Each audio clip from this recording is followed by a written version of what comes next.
What's going on in your society, in our society? It's a trap! In our societies, in our global village. So what's really going on here?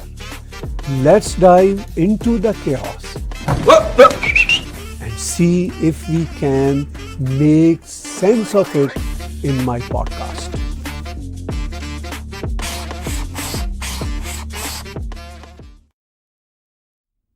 What's going on? A lot going on. Joining me today again, Darshan Maharaja ji. Sir, thank you very much. Always a pleasure, Tahir. Thank you. And we just played our intro, and today we are discussing identity politics. Yes. Whenever this phrase comes to my mind, I actually equate this phrase with identity crisis. But that's an interesting take. Before we begin our conversation, I've just opened Wikipedia. What Wikipedia says regarding identity politics. Just 2 lines. Identity politics is politics based on a particular identity, such as ethnicity, race, nationality, religion, gender, sexual orientation, social background, caste and social class. So these are just 2 lines from Wikipedia, and of course whatever Wikipedia presents to their audience, if in fact comes from encyclopedia, comes from different sources. So I was searching this identity politics because you and I hear this terminology a lot because of the politics going on in the Western world, precisely in our home Canada and also in our neighbor United States of America. And I think this identity politics terminology came from United States during 1970s black women movement. But in Canada, precisely Brampton, when we talk about Brampton, for instance, this is just an example. There are 3 major political parties and now 4 and 5. So all these at least major 3 political parties, Liberal, Conservatives, NDP, they try to nominate Sikh candidates. In Brampton, yes. In Brampton, from all these 3 parties, are Hindu background, because they think that they're going to grab the vote. So Darshanji, based on Wikipedia definition, based on our perception, based on Brampton example, our Surrey example, our few ridings in Edmonton, what comes to your mind when we talk about identity politics? Tahirji, we spoke about multiculturalism in our last chat, and I said that our whole idea of multiculturalism is going off in a wrong direction. It keeps people in their ethnic or cultural silos.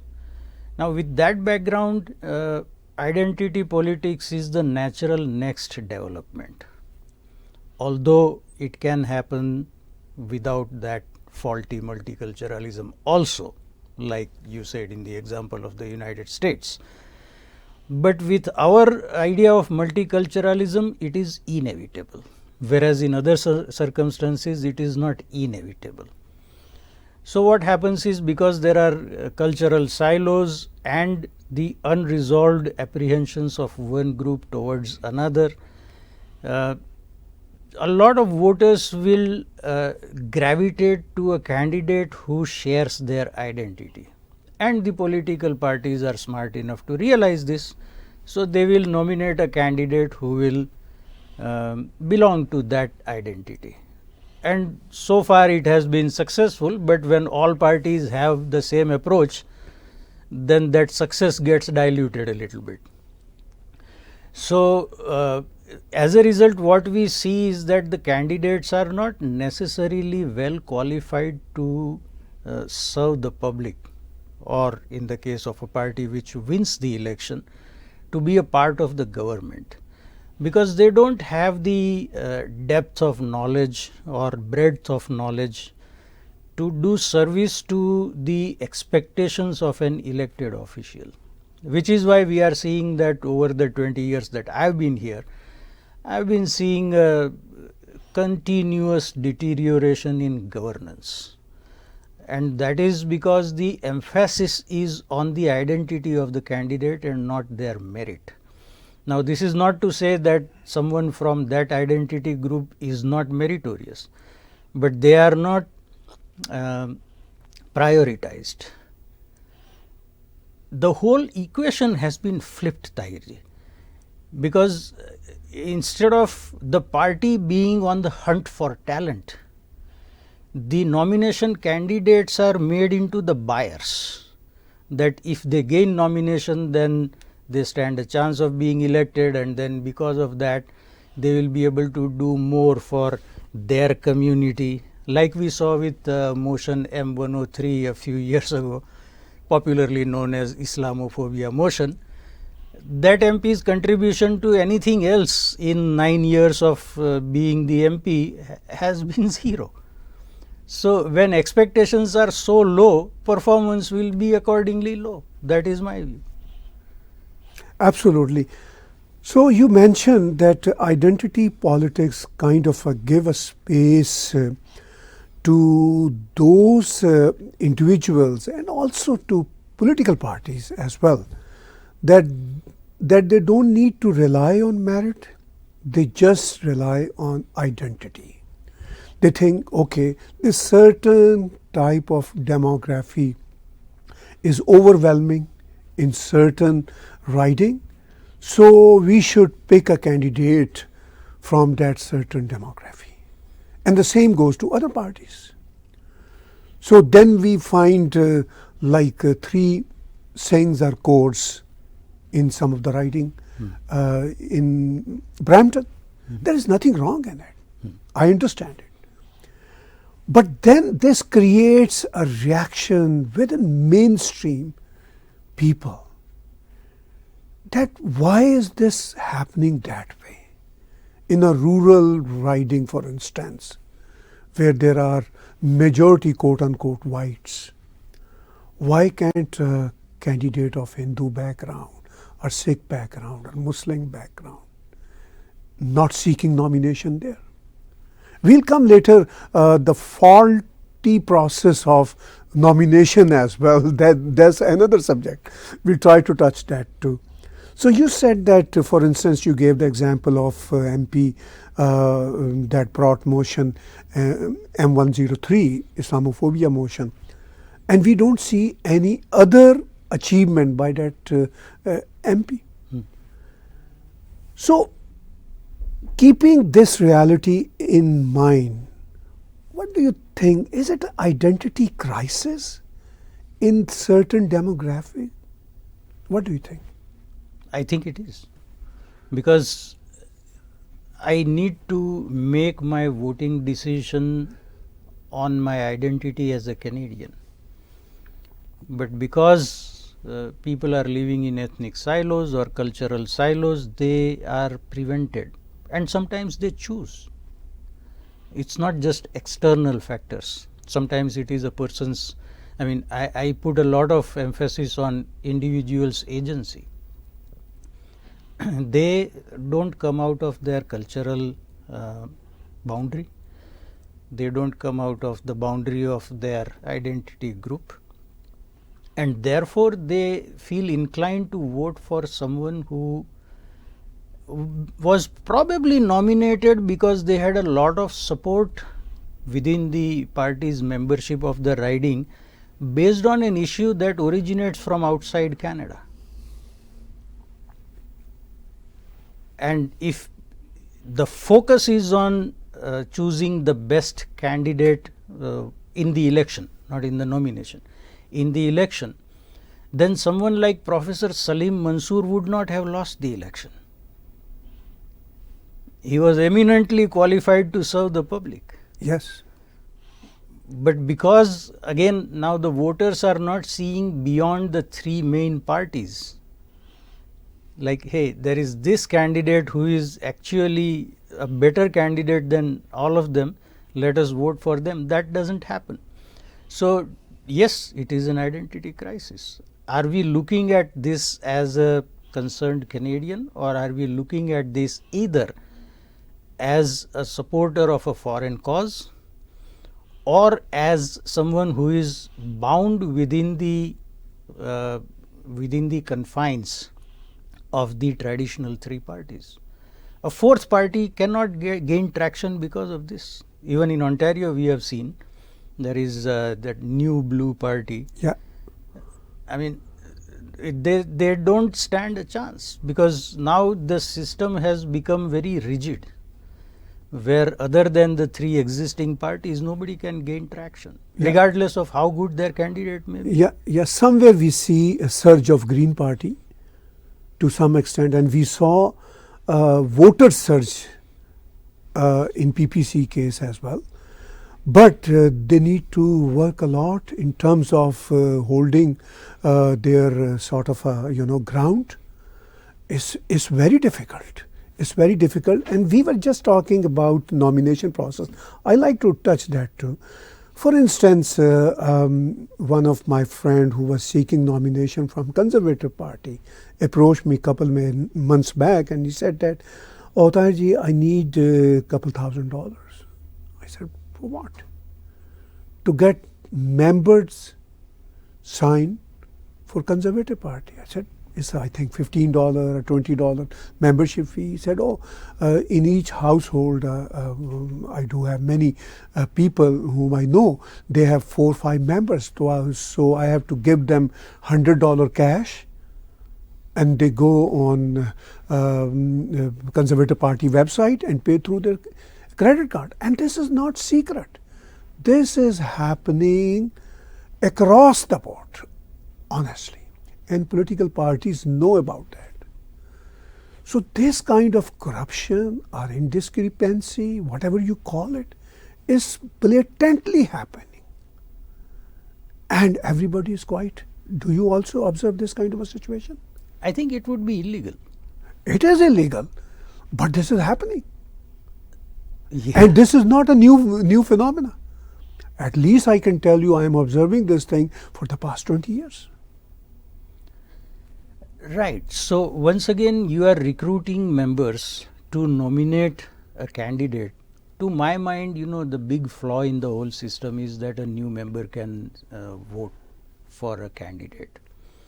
I think there should be, like, there is for permanent residency. There is a certain period you have to live in Canada as a permanent resident before you can vote. A new member who is signed up, even if they paid themselves, signed up specifically to support a candidate, is not necessarily a supporter of the party. And we know about the Liberal Party that the new member of the party does not even have to be a Canadian citizen or permanent resident. Now this goes a few years back, because I remember in 2017 there was a lot of controversy about the nomination races in the Ontario Conservative Party. I mean, I was keeping track of that, and I stopped counting after 14. There were at least 14 challenged or suspect nomination contests. So, I hear a lot of politicians talking about a threat to our democracy or destroying our democracy, but it is being destroyed from the roots. If you compare democracy to a tree, the roots are being deliberately rotted out, then the tree is not going to stand.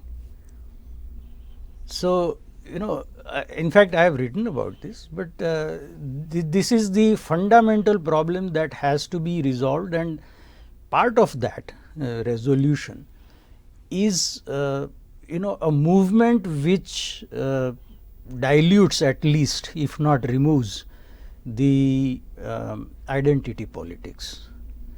that you don't opt for a candidate, whether in nomination or in an election, because of their identity. Then maybe we will make some progress in addressing this situation. So how much this identity politics or identity crisis issue in fact marginalizing the communities?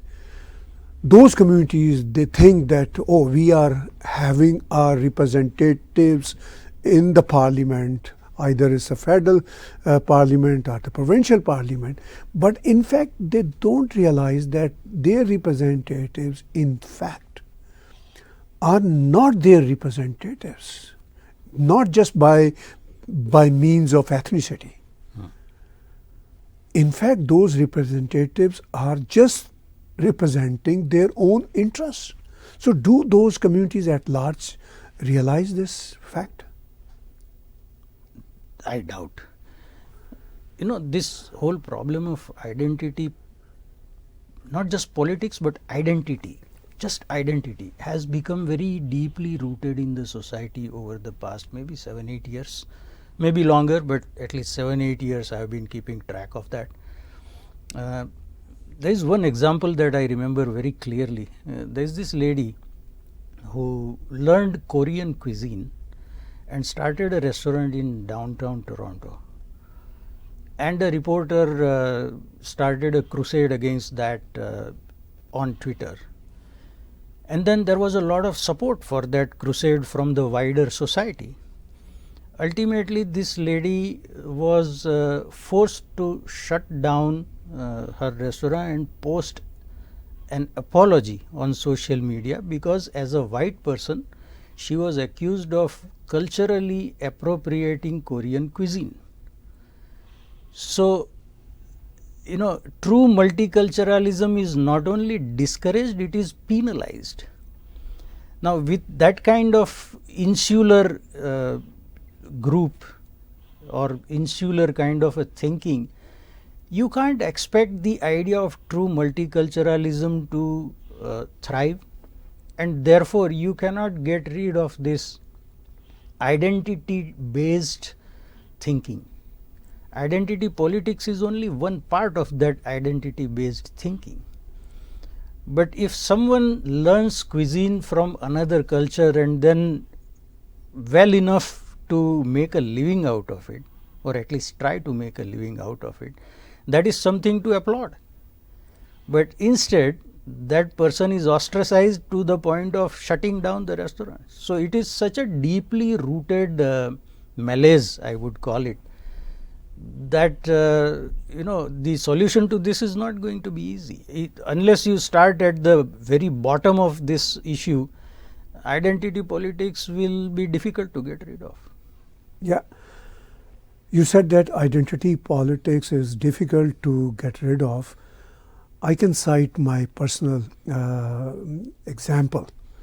In 2018, I was seeking nomination from Conservative Party myself.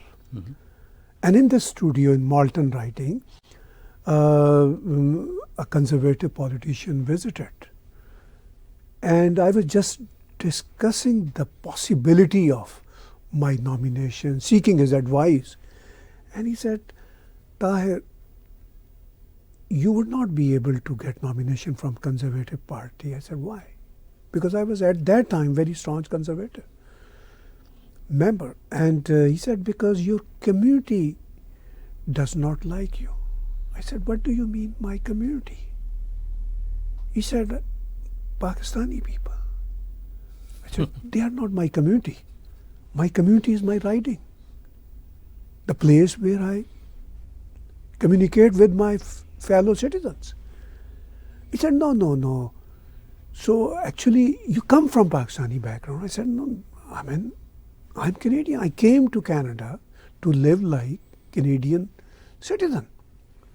Then he said, and also your Muslim community does not like you much. I said, why are you boxing me into communities which are not actually, sort of a separate communities in Canada? My community is my riding. He said, no, these are the ground realities. So when I heard those kind of sentiments regarding communities from a Canadian conservative, quote unquote, white senior politician, I got shocked. So in fact, I realized that they are the ones who are putting us in different boxes. Have you observed this kind of a scenario?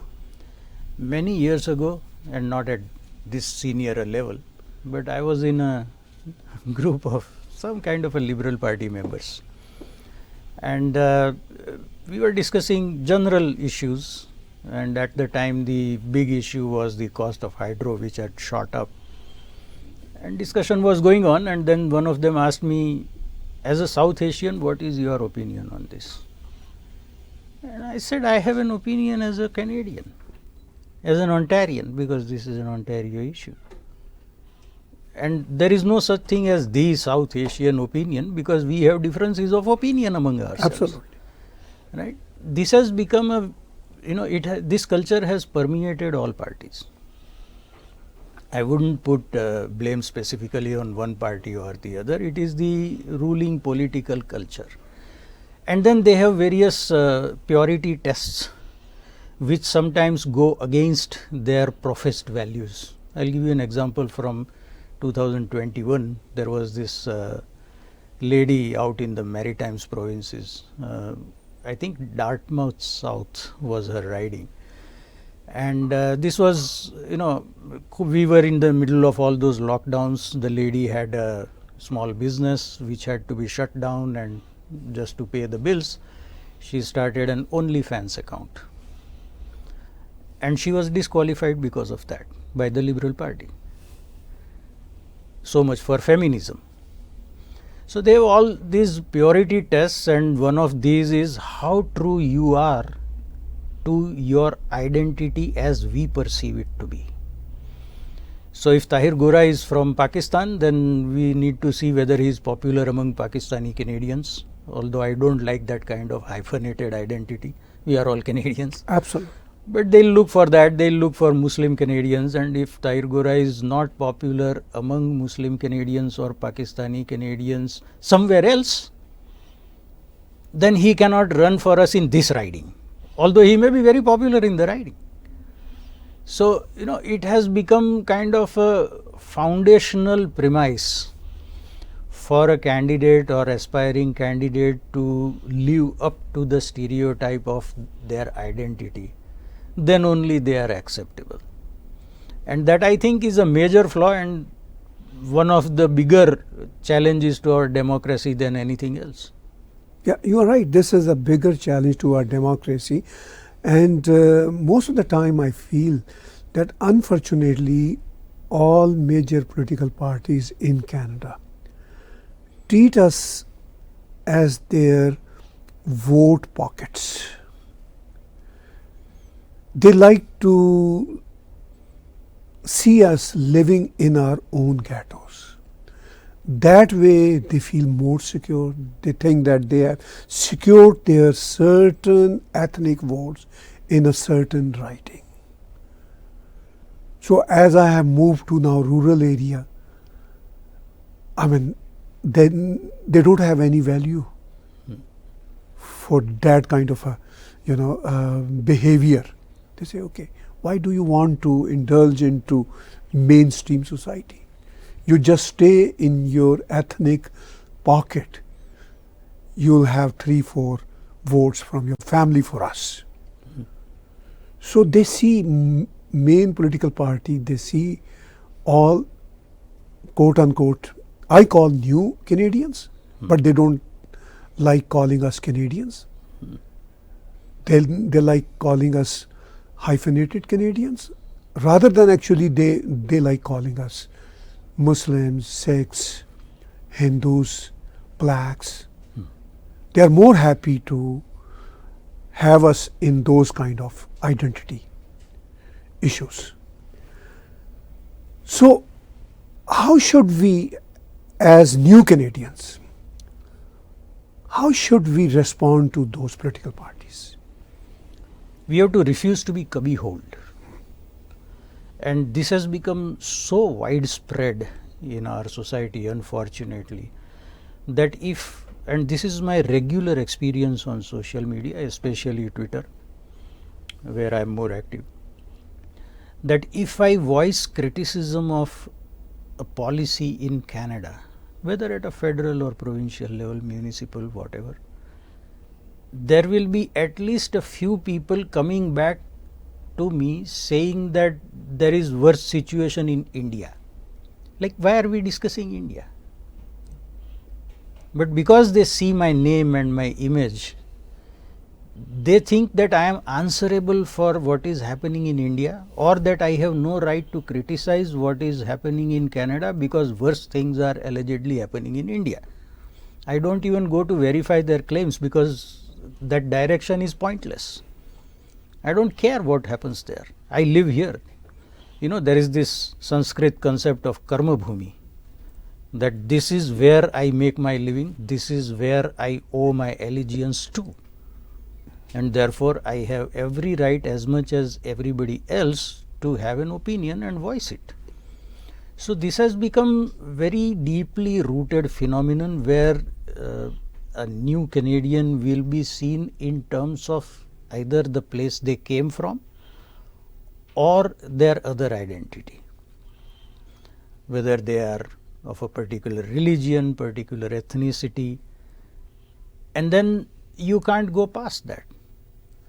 So you have to refuse to be cubbyholed into that identity that you yourself don't subscribe to. That I am not criticizing this as a certain identity, as a Hindu or as a Gujarati or whatever. My view is as a Canadian, and if that holds merit, it has to be accepted, and if it doesn't hold merit, then it has to be disproved. There is only two ways a discussion can proceed fruitfully.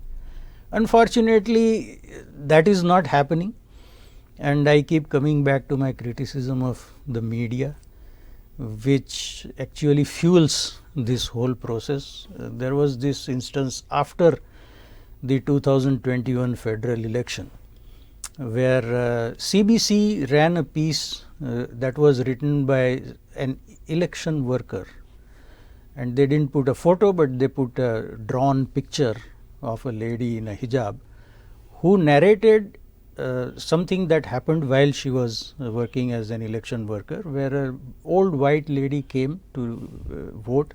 There was a very pleasant interaction between them, and then this lady wrote that after this old lady had left, I wondered what she thought about people like me.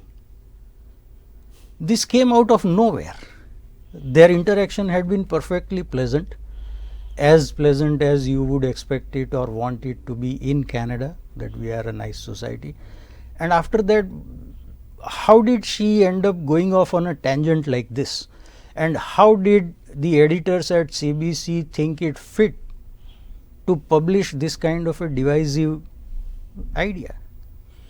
Right? So it has become kind of accepted that we must see people in terms of their identities and nothing more than that, and that everyone belonging to one identity is homogeneous. They are identical. There is no difference between them. This is a deeply illiberal thought. And this comes mainly from the liberal sections of the society. From the left, yes, mostly. Right? It is deeply illiberal, but today's progressivism or today's liberalism is the diametrically opposite version of the liberalism that you and I grew up with. Yes, yes. And you know, coincidentally, I see conservative sections more open as opposed to quote unquote liberal sections. And you would have noticed that all liberals, lefties, they read now the Globe and Mail, Toronto Star, for instance, in Canada, and the conservatives, they read Toronto Sun, which is more, you know, people's sort of a tabloid. So, I mean, things are changing drastically. as you were mentioning, as you and I come from Indian background, and we are new Canadians, we are first generation Canadians. But I know people here, 3-4 generation Ukrainians, Jewish, Armenians, Lebanese, 3-4 generations, particularly Lebanese Christians. They talk about their back homes, and no one raise a finger against them. And they are 3-4 generation people here. Whenever there's a crisis in Israel or Armenia-Azerbaijan issue or something like in their back homes, they talk about 3-4 generation people talk about those crises. But we Indians, when we talk about our back home issues, like farmer protests or anything like that, the society labels us, oh, look at them. These Indians always talk about their back homes. So, do you see this contradiction in our society as well? This is nuanced actually, Tahirji, because there are, as you said in our last chat, there are two major wars going on. I don't see Ukrainians and Russians clashing in Canada because of the war going on between those two countries.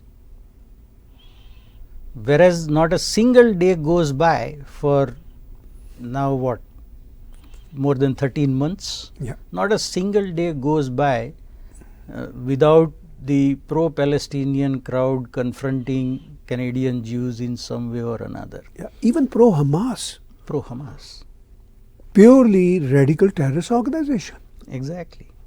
So, the saying that you have to leave your baggage behind, I see it operating in two very different ways, where someone from, let's say, European country, maybe 3rd, 4th generation here, when they talk about it, when they talk about stuff going on in that European country, it is not at a fever pitch. Whereas anything to do with the Middle East, with the Indian subcontinent, it doesn't take more than a few seconds for it to reach fever pitch. So, I think the reaction from the broader Canadian society is based on that fever pitch, rather than the fact that something happening abroad is being spoken about in Canada. Yeah, also there is another interesting angle that always comes to my mind.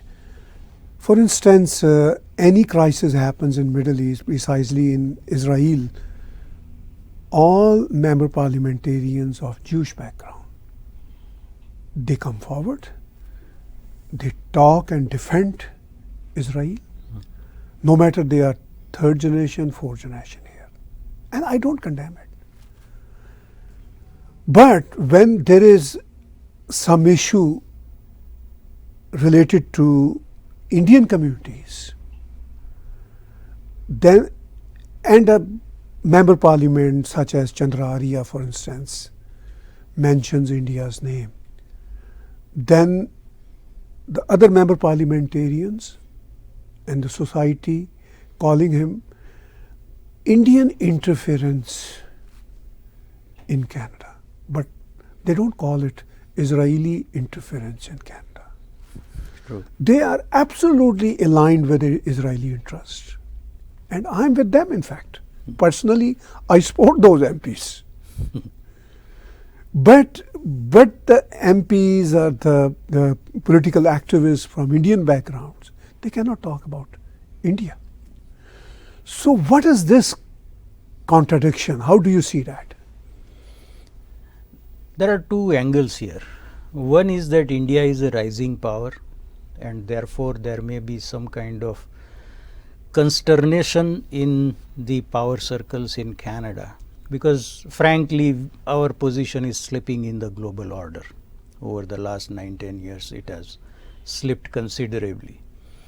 At the same time, India's position is rising, so there may be that consternation.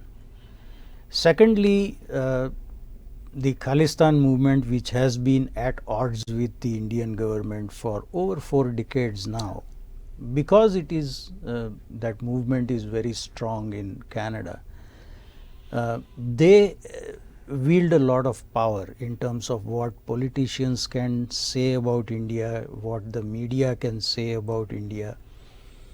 So, the case of Israel and Canadian Jews is on a different footing, and the case of India and Canadians of Indian origin is on a completely different footing. I don't see anyone, barring a few major journalists like Terry Glavin, talking about the massacre going on in Syria, for example. Saudi Arabia is bombing Yemen. Few years ago, every day we used to hear about the Rohingya Muslims who were being displaced from Myanmar. Today nobody talks about it. Uyghur Muslims, we have seen reports which some people contest, but we have seen reports that they are being imprisoned en masse and they are in basically concentration camps. There isn't much discussion about that in Canada. There are these alleged illegal police stations being run by Chinese government in Canada, but you can't say anything about that. It's all become about India because everybody, I think, is courting the Khalistani vote, because there are something like 23 ridings at stake. So that accounts for the difference in my view. Lastly, I would like to touch another aspect of identity politics or identity crisis, whatever we call it. I have observed, rather I'm observing this for decades, 2 decades now. Politicians who like to seek nomination from any major party, they go to their faith club groups such as mosques, gurdwaras, even mandirs. Mandirs don't, talk these kind of things much, but now we are seeing little bit push in that regard. But I have observed Coptic Christian groups going to Coptic Christian church, and they openly say that we would be a custodian of your rights. So help us nominate and then help us get elected.